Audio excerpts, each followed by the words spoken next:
ಫುಡ್ಡಲ್ಲ, ಮನಸ್ಸೇ ಪ್ರೋಟೀನ್ ಇಲ್ಲ ಅಂದರೆ ಫುಡ್ಡಲ್ಲಿ ಹೆಂಗೆ ಬರುತ್ತೆ? ಹಂಗೆ ಎಲ್ಲ ಮಾಡ್ಕೊಂಬಿಟ್ಟು ಡಾಕ್ಟರ್ ಶಾಪ್ ಹೇಳ್ದಂಗೆ ಆಗ್ಬಿಡೋದು. ಅದಕ್ಕೆಲ್ಲ ಪುಸ್ತಕ ಸಿಗುತ್ತೆ, ಇತ್ತಿಂದ್ರೆ ಪ್ರೋಟೀನ್ ಬರುತ್ತೆ, ಹತ್ತಿಂದ್ರೆ ಮೆದಸ್ ಬರುತ್ತೆ, ಇವೆಲ್ಲ ಬರೀ ಡವ್ ಮಾತು. ಮನಸ್ಸಿಗೆ ಪ್ರೋಟೀನ್ ಬೇಕು, ಅದಕ್ಕೆ ಎಲ್ಲೂ ಜಾಗ ಇಲ್ಲ ಇಲ್ಲಿ ನಮ್ಮ ದೇಶದಲ್ಲಿ. ಮನಸ್ಸಿಗೆ ಪ್ರೋಟೀನ್ ಯಾವುದನ್ನು ಇನ್ನೂ ಗೊತ್ತಿಲ್ಲ. ಮನಸ್ಸು ಮಗು ಅಂತ ಹೇಳುತ್ತೆ ಧರ್ಮದಲ್ಲಿ. ಮನಸ್ಸು ಏನ್ ಹೇಳುತ್ತೆ? ಮನಸ್ಸು ನಮ್ಮ ಮಗು ಇದ್ದಂಗೆ. ಮಗು ಕೇಳ್ತಾನೆ ಇರುತ್ತೆ, ಅದು ಬೇಕು, ಇದು ಬೇಕು, ಇದು ಬೇಕು ಅಂತ, ಹೌದಲ್ಲ? ಆ ರೀತಿ ನಮ್ಮ ಮನಸ್ಸು ನಮ್ಮನ್ನು ಕೇಳ್ತಾನೆ ಇರ್ತದೆ. ಇದಕ್ಕೆ ದಾರಿ ಹೇಳಿ ಯಾರು ಇದ್ರೆ, ತಾಕತ್ತಿದ್ರೆ. ಮನಸ್ಸು ಮಗು ಇದ್ದ ಹಾಗೆ, ಅದು ಬೇಡಿಕೆಲೇ ಇರುತ್ತೆ ಸದಾ. ಮಗು ಯಾವಾಗಾದ್ರೂ ತಿನ್ಲಿ ಕಣಮ್ಮ, ಕೇಳ್ತಾರ ಕೊಡ್ತಾ ತಿಂತಾನೆ ಇರ್ತದೆ. ಅದಕ್ಕೇನ್ ಗೊತ್ತು? ಹೌದಾ? ಏನ್ ಕೊಟ್ಟು ತಿಂತಾ ಇರ್ತದೆ. ತಿಂದ್ರೆ ಒಳ್ಳೇದು ಕೆಟ್ಟದ್ದು ಅದಕ್ಕೇನ್ ಗೊತ್ತು? ಹಾಗೆ ನಮ್ಮ ಮನಸ್ಸು ಮಗು ತರ ನಾವು ಆ ಬೈಕಿನ ತೀರ್ಸಕ್ಕಾಗಲ್ಲ. ಅದಕ್ಕೆ ಆರೋಗ್ಯದಾಯಕವಾದ ಊಟ ಯಾವುದು ಅಂದ್ರೆ, ಮನಸ್ಸು ನೆಮ್ಮದಿಯಾಗಿ ತೃಪ್ತಿಯಾಗಿ ಊಟ ಮಾಡೋದು ಆರೋಗ್ಯದಾಯಕವಾದ್ದೇ ಹೊರತು ಇದನ್ನೇ ತಿನ್ನಬೇಕು, ದಾಳಿಂಬೆಹಣ್ಣು ಜ್ಯೂಸೇ ಕುಡಿಬೇಕು, ಸಪೋಟನೇ ತಿನ್ನಬೇಕು, ಇದೆಲ್ಲ ಕತೆ ತಿನ್ನಬಾರ್ದು ಅಂತ ನಾನು ಹೇಳ್ತಿಲ್ಲ. ಮೊದಲು ನಿಮ್ಮ ಮನಸ್ಸನ್ನ ಪ್ರಸನ್ನತೆಯಾಗಿ ತಂದ್ಕೋಬೇಕು. ಏನ್ ಹೇಳ್ತೀಯಮ್ಮ? ಹೌದು ಗುರುಜಿ. ಬೆಳಿಗ್ಗೆ ಹೇಳ್ಬೇಕಾದ್ರೆ ನಿನಗೆ ಇನ್ನೊಂದು ಸ್ವಲ್ಪ ಮಲಕೊಂಡಿದ್ರೆ ಚೆನ್ನಾಗಿತ್ತು ಎಸ್ಸಲ್ಲ ಅನ್ಸಲ್ಲ?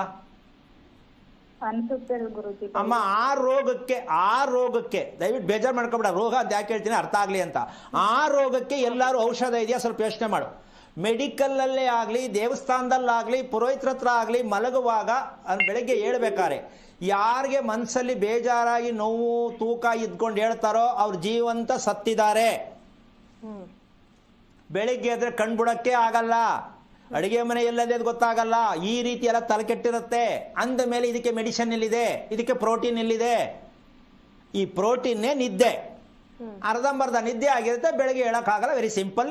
ಇದನ್ನು ರಿಪೇರಿ ಮಾಡ್ಕೊಳ್ಳೋಕ್ಕೆ ಪ್ರಯತ್ನ ಮಾಡು. ಮೃಗಶಿರ ನಕ್ಷತ್ರಕ್ಕೆ ನಾನು ಹುಟ್ಟಿದ್ದು ಕತೆ, ನಮ್ಮ ಅಪ್ಪನ ಮನೆ ಏನು, ನಮ್ಮ ಅಮ್ಮನ ಮನೆ ಏನು, ನಮ್ಮ ತಾತ ಅಜ್ಜಿ ಮನೆ ಏನು, ಈ ಸತ್ಯವನ್ನು ತಿಳಿಸೋದಿಕ್ಕೆ ನೀನು ಮೃಗಶಿರದಲ್ಲಿ ಬಂದಿದ್ದೀಯಾ. ಮನುಷ್ಯಾಂತಿ ಇರೋದ ನಕ್ಷತ್ರ ಮೃಗಶಿರ.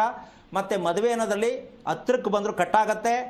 ಅಪ್ಪಿ ತಪ್ಪಿ ಏನಾದ್ರು ಲವ್ ಮಾಡಿದ್ರೆ ಮದುವೆ ಸಕ್ಸಸ್ ಆಗಬಹುದೇನೋ, ಲವ್ ಮಾಡಿದ್ರೆ. ಇಲ್ಲ ಅಂದ್ರೆ ಮದುವೆ ಆಗೋದು ಕಷ್ಟ, ಅಡಚಣೆ ಆಗತ್ತೆ. ಹಂಗಂತ ಲವ್ ಮಾಡೋದು ನಾನು ಹೇಳ್ತಾ ಇಲ್ಲ. ಫಸ್ಟ್ ನೀನು ಮೃಗಶಿರ ನಕ್ಷತ್ರದಲ್ಲಿ ನಾನು ಏನು ಮಾಡಿದ್ರೆ ಸರಿ ಅಂತ ತಿಳ್ಕೊಳ್ಳೋಕೆ ಪ್ರಯತ್ನ ಮಾಡಿ. ಒಳ್ಳೇದಾಗ್ಲಿ. ಓಕೆ, ಧನ್ಯವಾದ ಕಾವ್ಯ, ಕರೆ ಮಾಡಿದ್ದಕ್ಕಾಗಿ. ವೀಕ್ಷಕರೇ, ನೀವು ಕೂಡ ಗುರೂಜಿ ಜೊತೆ ಮಾತನಾಡಬೇಕು ಅಂತಂದ್ರೆ ಸ್ಕ್ರೀನ್ ಮೇಲೆ ಕಾಣ್ತಾ ಇರುವಂತಹ ನಂಬರ್ಗೆ ಕರೆ ಮಾಡಿ ನೇರವಾಗಿ ಗುರು. ವಿರಾಮದ ಬಳಿಕ ಕಾರ್ಯಕ್ರಮಕ್ಕೆ ಸ್ವಾಗತ. ಗುರೂಜಿ ಒಬ್ರು ಕಾಲರ್ ರೆಡಿ ಇದ್ದಾರೆ, ಮಾತನಾಡ್ತಾ ಹೋಗೋಣ. ಬೆಂಗಳೂರಿಂದ ನರಸಿಂಹರಾಜು ಅಂತ. ನಮಸ್ತೆ ಸರ್.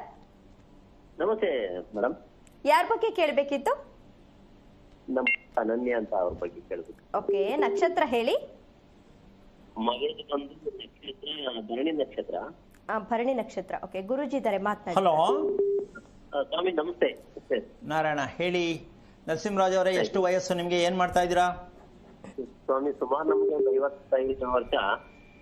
ಓಕೆ. ನಾವು ಪ್ರಿಂಟಿಂಗ್ ಮಿಷಿನ್ ಇದ್ರಲ್ಲಿ ಇದ್ದೀವಿ, ಸೆಕ್ಷನ್ ಅಲ್ಲಿ. ಓಕೆ, ತೃಪ್ತಿ ಇದೆಯಾ?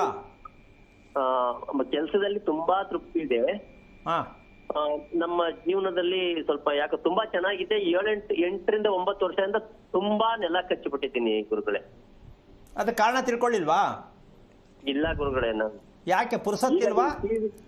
ಟಿವಿ ಇಲ್ಲ ಸ್ವಾಮಿ, ಪುರುಷತ್ತು ಇದೆ. ಟಿವಿ ನೋಡಿ ಒಂದ್ 3-4 ವರ್ಷದಿಂದ ನಾನು ನೋಡ್ತಾ ಇದಾಗ್ತಾ ಇದೆ. 3-4 ವರ್ಷದಿಂದ ಟಿವಿ ನೋಡ್ಕೊಂಡು ಇನ್ನೂ ತಿಳ್ಕೊಳಕ್ ಟೈಮ್ ಸಿಕ್ಕಿಲ್ಲ. 4 ತಿಂಗಳಿಂದ ಅಂತೂ ತುಂಬಾ ಹಚ್ಕೊಂಡ್ಬಿಟ್ಟಿದೀವಿ ಗುರುಗಳು ಟಿವಿನ ನೋಡ್ಬಿಟ್ಟು. ಓಕೆ, ನಿಮ್ಮ ಮನೆ ಎಷ್ಟು ವರ್ಷದ್ದು? ಒಂದ 3ರಿಂದ 4 ವರ್ಷದ್ದು ಬಾಡಿಗೆ ಮನೆ. ಓಕೆ, ನಿಮ್ಮ ಸ್ವಂತ ಊರು ಯಾವುದು?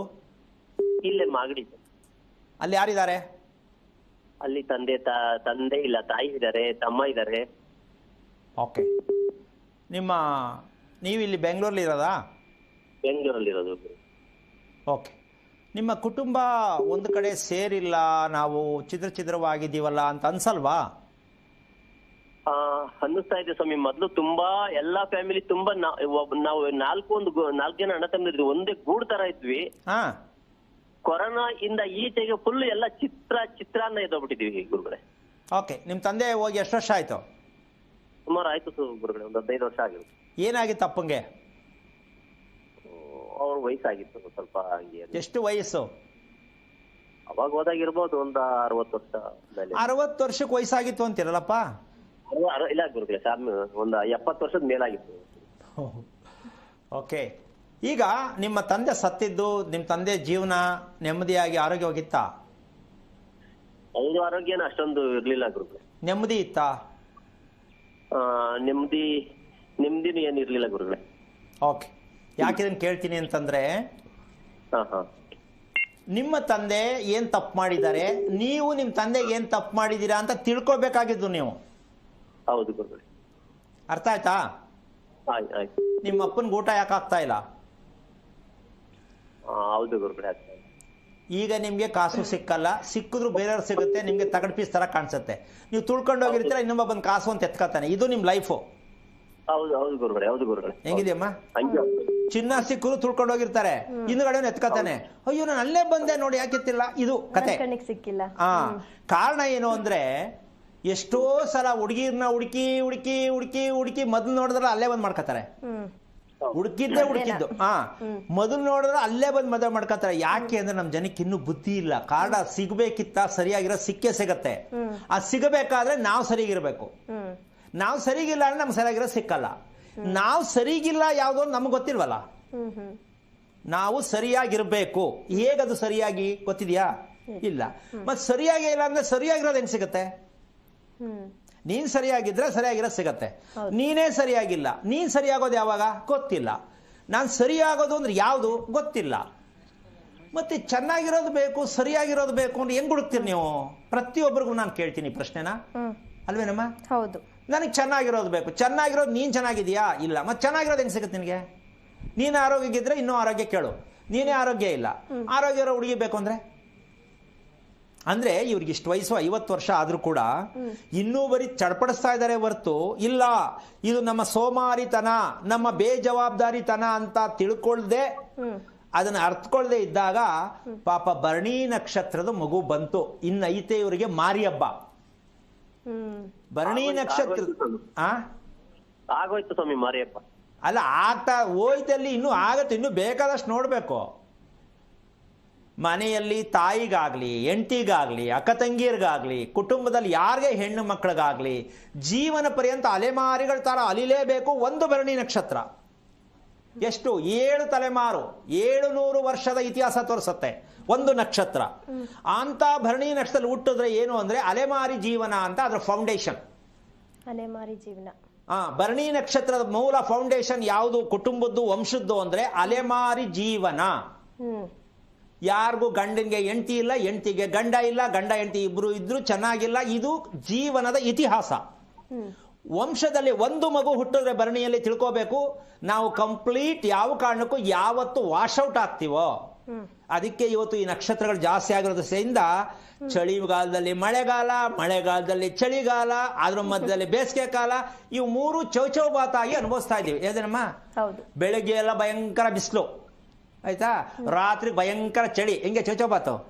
ಇನ್ನು ಮುಂದೆ ಇದೇ ತರನೇ. ಯಾಕೆ ಅಂದ್ರೆ ನಮ್ಗೆ ಏನು ಅರಿವಿಲ್ಲ, ಒಂದು ನಕ್ಷತ್ರದ ಬಗ್ಗೆ ಗೊತ್ತಿಲ್ಲ, ಒಂದು ವಾರ ಅನ್ನೋದು ಗೊತ್ತಿಲ್ಲ, ನಮ್ಮ ಜೀವನ ಅನ್ನೋದು ಗೊತ್ತಿಲ್ಲ. ಯಾಕ್ರಿ ನಿಮ್ಗೆ ಸುಖ ಕೊಡಬೇಕು ಪ್ರಕೃತಿ?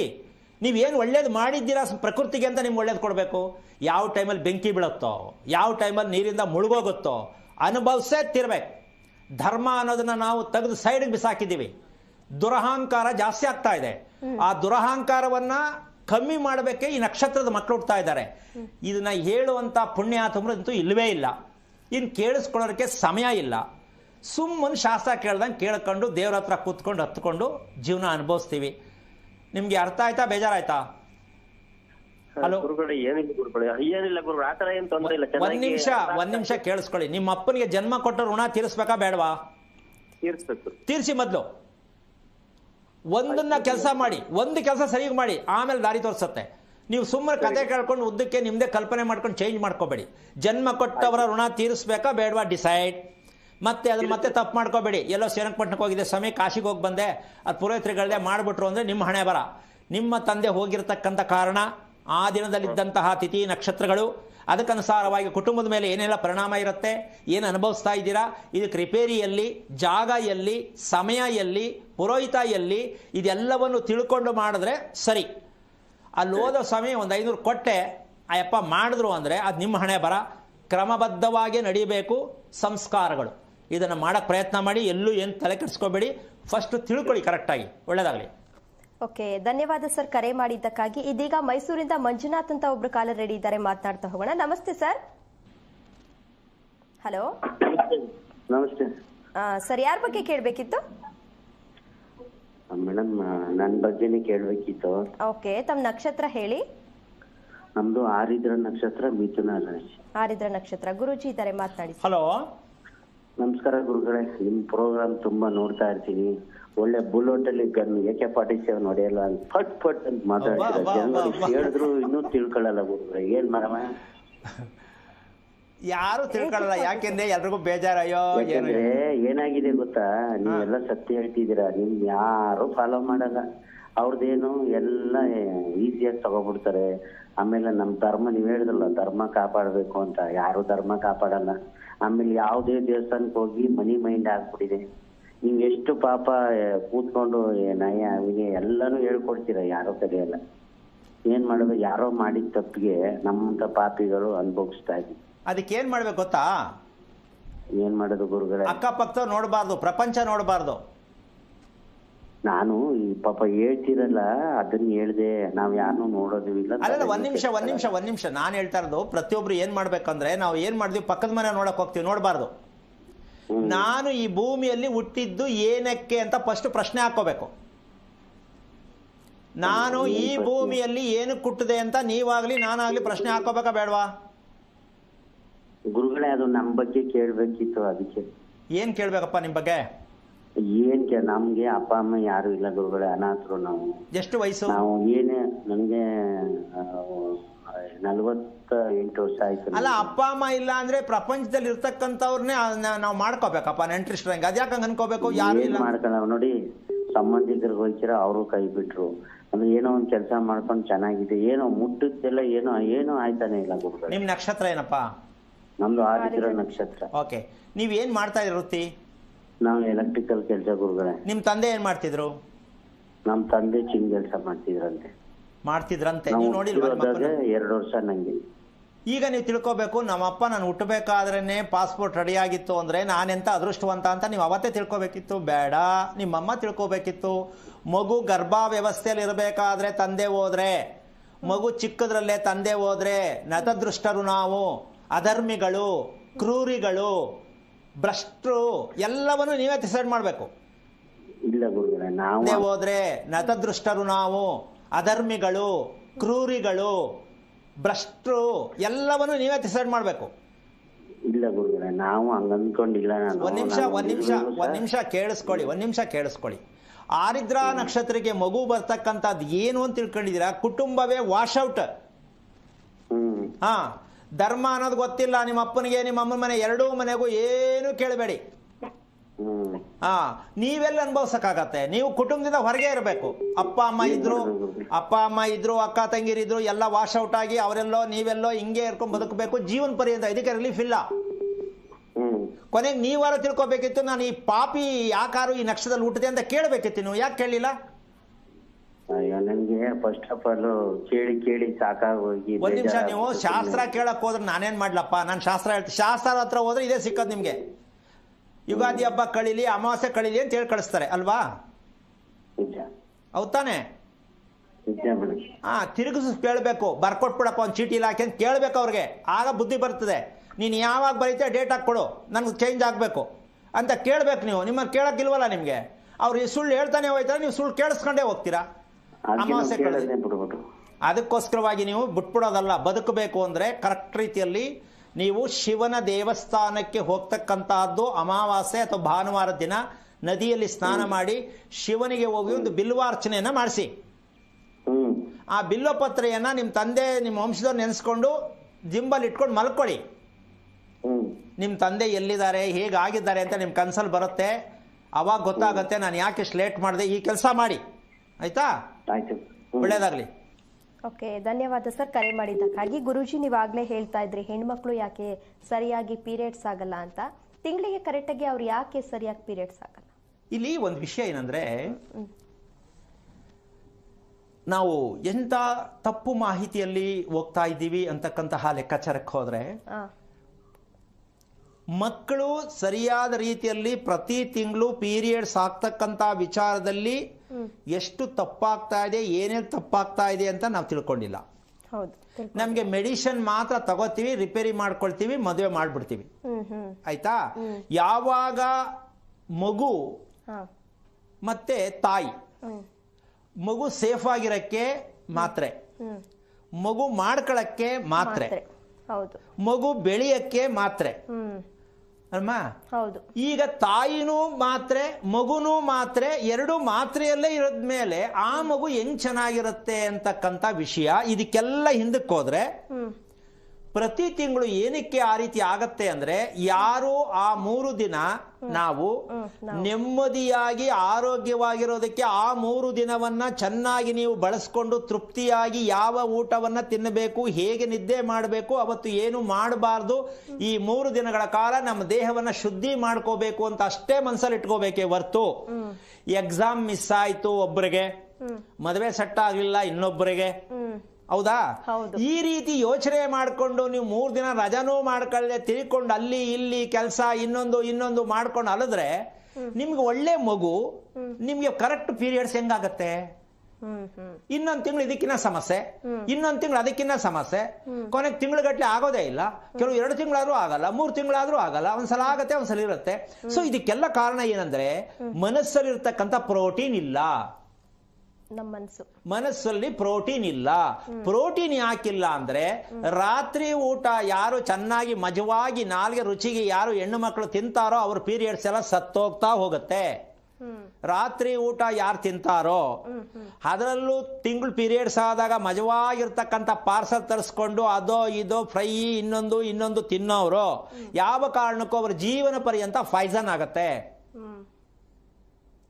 ಈಗ ಯಾವ ಕಾರಣಕ್ಕೂ ಕೂಡ ಇವತ್ತು ರಾತ್ರಿ ಹೊತ್ತು ಪಾರ್ಸಲ್ ಬರಲ್ಲ ಅಂತ ಯಾವ ಮನೇಲಿ ಇದೆ? ಈಗ ಎಲ್ಲಾ ಮನೆಗಳಲ್ಲೂ ಪಾರ್ಸಲ್. ಅದಕ್ಕೆ ನಮ್ಮ ಜೀವನವೇ ಪಾರ್ಸಲ್. ಪಾರ್ಸಲ್ ಐಟಮ್ ಬತ್ತಿರ್ಬೇಕಾದ್ರೆ ಘಮ ಘಮ ಘಮ ಅಂತ ತಿನ್ಬೇಕು ಅಲ್ವಾ? ಇದ್ರ ವರ್ಣನೆ ತಗೊಂಡ್ರಮ್ಮ ನಿಜಕ್ಕೂ ವಿಷ ತಿಂತಾ ಇದೀವಿ ಅಂತ ಅನ್ಕೊಂಡೇ ತಿನ್ಬೇಕು. ಯಾರು ನಾಲ್ಗೆ ರುಚಿಗೆ ತಿಂತಾರೋ ಅದಕ್ಕೆ ದ್ವೇಷ ಬರೋದು. ರಾತ್ರಿ ಐಟಮ್ ರಾತ್ರಿ ಯಾರು ತಿಂತಾರೆ, ಪಾರ್ಸಲ್ ಐಟಮ್ ರಾತ್ರಿ ಊಟ ಯಾರು ಮಾಡ್ತಾರೆ, ಅವರ ಊಟ ಹೇಗಾಗಿರುತ್ತೆ ಅಂದರೆ ಜೀವನ ಪರ್ಯಂತ ವಿಷ. ಏನದು ಅಂದ್ರೆ ಬೇರೆಯವ್ರನ್ನ ಕಂಡ್ರೆ ಯಾವಾಗಲೂ ದ್ವೇಷ ಮಾಡದೆ, ಆಗ್ತಾನೆ ಇರಲ್ಲ ಅವ್ರಿಗೆ. ಯಾವಾಗಲೂ ಗಂಡನ ಮೇಲೆ ಹೆಂಡತಿಗೆ ದ್ವೇಷ, ಹೆಂಡತಿ ಮೇಲೆ ಗಂಡನ ದ್ವೇಷ, ಇಬ್ಬರಿಗೂ ಮಕ್ಕಳ ದ್ವೇಷ, ಇಡೀ ಪ್ರಪಂಚದ ಮೇಲೆ ದ್ವೇಷ. ಅಂದ್ರೆ ಅವ್ರನ್ನ ಬಿಟ್ಟು ಬೇರೆ ಯಾರು ಕಂಡ್ರು ಅವ್ರೊಬ್ಬರು ಮಾತ್ರ ಸರಿ, ಮಿಕ್ಕವ್ರು ಯಾರು ಸರಿ ಇಲ್ಲ ಅನ್ನೋ ಮಟ್ಟಕ್ಕೆ ದ್ವೇಷವನ್ನ ಸಾಧಿಸುವುದಿದೆಯಲ್ಲ, ಇದು ರಾತ್ರಿ ಊಟದ ಪಾರ್ಸಲ್ ಊಟದ ಮಹಿಮೆ. ಆಯ್ತಾ? ಈಗ ನಾವು ಮಾಡ್ಕೋತಿರೋದು ನಾವು ತಪ್ಪು. ದೇವ್ರ ಮೇಲೆ ಹಾಕಿದ್ರೆ ನನ್ಗೆ ಯಾಕೆ ದೇವ್ರ ಇಂಥ ಕಷ್ಟ, ಈ ಅಪ್ಪ ಏನ್ ಹೇಳಿದ್ರೆ ಈಗ 51 ವರ್ಷಕ್ಕೆ ನನ್ಗೆ ಯಾರು ಇಲ್ಲ ಸ್ವಾಮಿ ಯಾಕೆ ಅನ್ಕೋಬೇಕು? ಹೌದು ಹೌದು. ನಾವು ಏನು ತಿಳ್ಕೊಳ್ಳದೇನೆ ನಾವೇನು ಬಯಸ್ಬಾರ್ದಲ್ವಾ? ನಮ್ಮಲ್ಲಿ ಏನು ಅಂದ್ರೆ ಬೈಕೆ ಜಾಸ್ತಿ, ಮಾಡೋದು ಕಮ್ಮಿ. ಇಷ್ಟು ದೊಡ್ಡ ಬಕೆಟ್ ತಗೊಂಡು ಹಸುಗೆ ಇಷ್ಟು ಹುಲ್ಲು ಹಾಕಿದ್ರೆ ಹಾಲು ಕೊಡುತ್ತೆ ನಮ್ಮದು? ಹಾಕಿರೋ ಹುಲ್ಲು ಇಷ್ಟು, ಬಕೆಟ್ ದೊಡ್ಡದು. ಹಾಗೆ ನಾವು ದೇವ್ರಿಗೆ ನಮಸ್ಕಾರ ಮಾಡ್ಬಿಡ್ತೀವಿ ಬರೋ ಬೆಳಗ್ಗೆನೆ ಎದ್ದ ತಕ್ಷಣ. ಹಿಂಗೆ ಅನ್ಬಿಡೋದು ಒಂದ್ ಕೈಲಿ, ಏನಮ್ಮ ಪುರ್ಸತ್ತಿಲ್ಲ ಅರ್ಜೆಂಟು, ಒಂದ್ ಕೈಲಿ ನಮಸ್ಕಾರ ಹೊಡ್ಬಿಡೋದು. ಯಾಕೆಂದ್ರೆ ಬೈಕ್ ಏನಾರು ಆಗ್ಬಿಟ್ಟದ ರಸ್ತೆಲಿ ಅಂತ. ಇದೆಲ್ಲ ನಡೆಯಲ್ಲ. ನೀವು ಬಾಯ್ ಟಾಟಾ ಇವೆಲ್ಲ ನಡೆಯಲ್ಲ. ಯಾವ ಕಾರಣಕ್ಕೂ ಒಂದು ತಪ್ಪೇನಂದ್ರೆ, ನಮಗೆ 7 ಕುದುರೆಗಳು ನಮ್ಮ ಮೆದುಳಲ್ಲಿ, ನಮ್ಮ ತಲೆಯಲ್ಲಿದೆ. ಎಷ್ಟು? 7 ಕುದುರೆಗಳು. ಅಂದ್ರೆ ಸೂರ್ಯನ್ಗೆ 7 ಕುದುರೆಗಳು, ರಥಗಳಲ್ಲಿ ಇರ್ತಕ್ಕಂಥ 7 ಕುದುರೆಗಳು ನಮ್ಮ ಈ ತಲೆಯಲ್ಲಿ 7 ದ್ವಾರಗಳಿದೆ. 2 ಕಣ್ಣು, 2 ಮೂಗು, 2 ಕಿವಿ, ಬಾಯಿ. ಹೌದಾ? ಈಗ ಆ 7 ದ್ವಾರ ಇರ್ತಕ್ಕಂತಹ ಒಂದು ತಲೆ ಅಂತ, ಸಿರ ಅಂತ ನಾವೇನ್ ಹೇಳ್ತೀವಿ, ಅದನ್ನ ಯಾವ ಕಾರಣಕ್ಕೂ ತಲೆಯನ್ನ ಭೂಮಿಗೆ ಮುಟ್ಟಿಸುವ ಪ್ರತಿಯೊಬ್ಬ ವ್ಯಕ್ತಿಯು ಮುಟ್ಟಿಸಿದಾಗ ಆ ಭೂಮಿಯಲ್ಲಿರ್ತಕ್ಕಂತಹ ಒಂದು ಶಕ್ತಿ ನಿಮ್ಮ ತಲೆಯನ್ನ ಪ್ರವೇಶ ಮಾಡಿದಾಗ ನಿಮಗೆ ಒಳ್ಳೆಯ ಬುದ್ಧಿ ಪ್ರಾಪ್ತಿ ಆಗತ್ತೆ. ಯಾವ ಮಕ್ಕಳಿಗೆ ಪ್ರತಿದಿನ ಬೇಡ, ಹೆಂಗಸರು ಯಾರು ತಲೆ ಮುಡಿಸಿ ನಮಸ್ಕಾರ ಮಾಡ್ತಾರೆ ಭೂಮಿಗೆ? ಯಾವ ಹೆಂಗಸ್ ಮಾಡ್ತಾರೆ? ಇಲ್ಲ. ಒಂದು 7 ಜನ್ಮದ ಕರ್ಮ ಅಂತಕ್ಕಂಥದ್ದು ನಾವು ಅನ್ಕೋತೀವಿ. ಹೋದ ಜನ್ಮದಲ್ಲಿ ಏನ್ ಮಾಡಿದ್ನೋ, ಈಗೇನೋ, ಮುಂದಕ್ಕೇನೋ ಅಂತ. ಈ ನಿಮ್ಮ ತಲೆಯನ್ನ ಭೂಮಿಗೆ ಮುಟ್ಟಿಸಿದಾಗ 7 ಜನ್ಮದ ಕರ್ಮಗಳು ನಿವಾರಣೆ ಆಗತ್ತೆ. ಈ ಜನ್ಮದಲ್ಲಿ ಯಾಕೆ ಹಿಂಗ ಆಗ್ತಾ ಇದೆ, ಈ ಜನ್ಮ ನನ್ಗೆ ಏನಾಗತ್ತೆ ಅಂತ ನಿಮ್ ಯೋಚನೆ ಏನಾದ್ರು ಇದ್ರೆ ನಿಮ್ಮ ಹೃದಯಕ್ಕೆ ಒಂದು ನಮಸ್ಕಾರವನ್ನ ಮಾಡ್ಬೇಕು. ಹೆಂಗೆ ಹೃದಯಕ್ಕೆ ನಮಸ್ಕಾರ ಮಾಡೋದು? ನಮ್ಮ ಹೃದಯಕ್ಕೆ ನಮಸ್ಕಾರ ಮಾಡಬೇಕು. ಗೊತ್ತೇನಮ್ಮ? ಗೊತ್ತಿಲ್ಲ. ಎಜುಕೇಶನ್ ಇವೆಲ್ಲ ಹೇಳ್ಕೊಡಲ್ಲ. ನಮ್ಮ ಹೃದಯಕ್ಕೆ ನಾವೇ ನಮಸ್ಕಾರ ಮಾಡ್ಕೋಬೇಕು. ಹೆಂಗಪ್ಪ? ನಮಗ್ ನಾವೇ ಹೇಳ್ಕೊಳ್ಳೋದು, ನಮಗ್ ನಾವೇ ನಮಸ್ಕಾರ ಮಾಡ್ಕೋಬೇಕು. ನಮ್ಮ ಹೃದಯಕ್ಕೆ ನಾವೇ ನಮಸ್ಕಾರ ಮಾಡ್ಕೋಬೇಕು. ಹೇಗೆ? ಇದೆಲ್ಲ ಗೊತ್ತಾಗಲ್ಲ.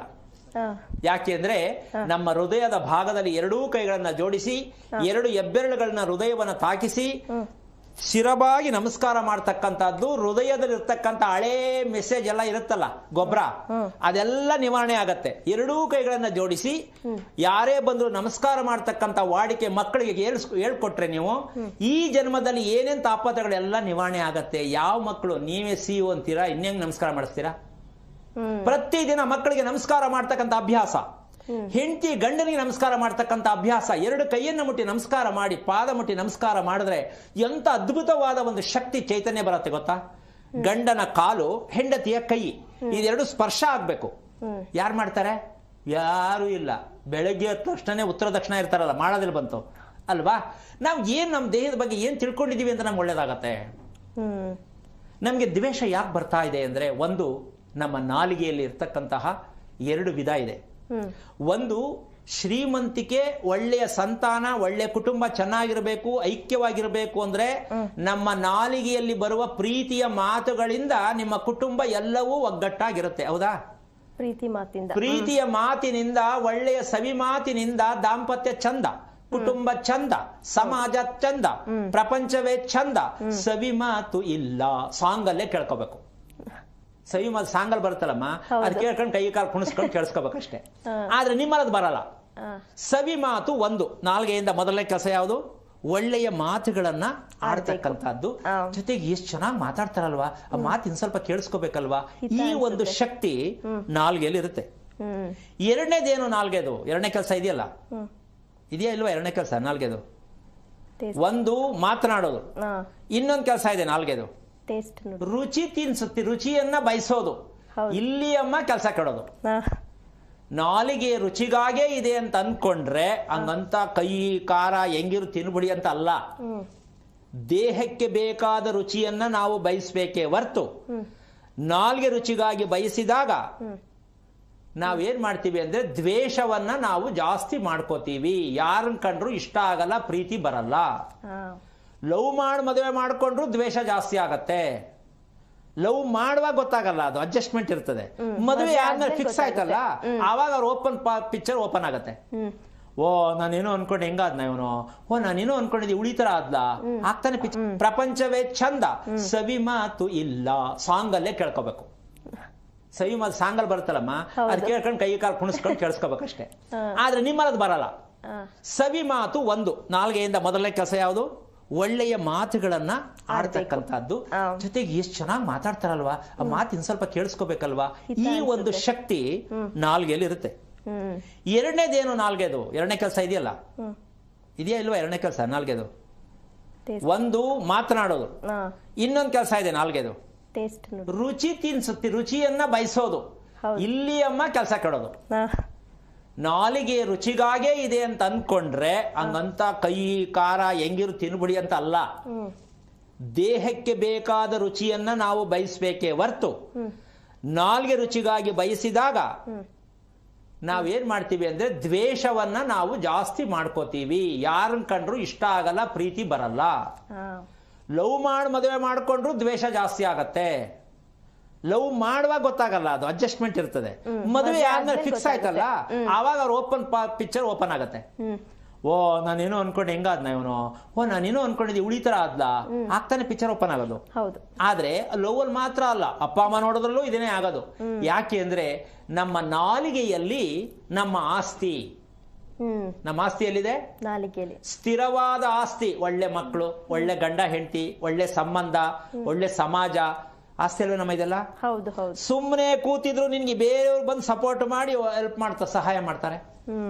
ಗಂಡನ್ಗೆ ಹೆಂಡತಿ ಪ್ರೀತಿಸ್ತಾರೆ, ಹೆಂಡತಿ ಗಂಡನ್ ಪ್ರೀತಿಸ್ತಾರೆ. ಆಸ್ತಿ ತಾನೇ ಇದು. ಮದುವೆ ಮಾಡ್ಕೊಂಡು 3 ದಿನಕ್ಕೆ ಹೋಗ್ಬಿಟ್ಟು ಎಲ್ಲ ಓಡಾಡ್ಕೊಂಡ್ ಬಂದ್ಬಿಟ್ಟು 3 ವಾರ ಆದ್ಮೇಲೆ ಪಿಕ್ಚರ್ ಹೋಗೋಣ ಬನ್ರಿ ನೀನ್ ಬೇಕಾದ್ರೆ ಹೋಗಿ ಅಂದ್ಬಿಟ್ರಿ ಏನ್ ಅರ್ಥ ಅಲ್ವಾ? 3 ದಿನ ಅಷ್ಟೇ ಪ್ರೀತಿ, ಆಮೇಲೆ ಇಲ್ಲ, ಸೆಕೆಂಡ್ ಹ್ಯಾಂಡ್ ಆಗ್ಬಿಡ್ತದೆ ಅದು. ಕಾರಣ ಏನಂದ್ರೆ ದ್ವೇಷ ಎಲ್ಲಿ ಬೆಳೆಯುತ್ತೆ ಅಂದ್ರೆ ನಮ್ಮ ನಾಲಿಗೆ ರುಚಿಯಲ್ಲಿ ದ್ವೇಷ ಬೆಳೆಯುತ್ತೆ. ಇನ್ನೊಂದು ಈ ಹೊರಳುಕಲ್ಲು ಅಂತಕ್ಕಂತಹ ಒಂದು ಲೆಕ್ಕಾಚಾರ ಇಲ್ಲಿ ಅತಿ ಮುಖ್ಯವಾಗಿ ತಿಳ್ಕೊಳ್ಬೇಕಾದಂತ ವಿಚಾರ. ನಂಬರ್ 1, ನಿಜವಾಗಲೂ ಸಂಸಾರ ಚೆನ್ನಾಗಿರಬೇಕು, ಶಾಂತವಾಗಿರಬೇಕು, ಆರೋಗ್ಯ ಆಗಿರಬೇಕು ಅಂದ್ರೆ ಒಂದು ದಿನಕ್ಕೆ 2 ಊಟ ಮಾತ್ರ. ನಂಬರ್ 1, 2 ಊಟ ಆಗಬೇಕು. 3 ಊಟ ತಿಂದ್ರಿ ಕೆಟ್ರಿ. ಬೇಕಂದ್ರೆ ಮಾಡ್ಕೊಳ್ಳಿ, ಇಲ್ಲ ಅಂದ್ರೆ ತಿನ್ನಕ್ಕೆ ಹುಟ್ಟಿನಿ ತಿನ್ನಿ.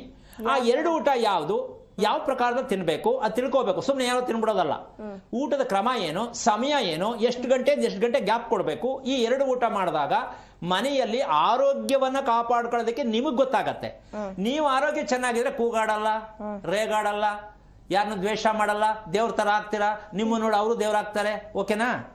2 ಸಮಯದ ಊಟ ನಿಮಗೆ ಸಂಸಾರಿಗಳಿಗೆ ನಿಜವಾಗಿಯೂ ಸಂಸ್ಕಾರವಂತರಾಗಬೇಕಾದರೆ, ಆರೋಗ್ಯವಂತರಾಗಿರಬೇಕಾದರೆ, ಆಯುಷ್ವಂತರಾಗಿರಬೇಕಾದ್ರೆ ಇದಕ್ಕೆ ಶ್ರೀ ಸಂಪತ್ತು ಅಂತಾರೆ.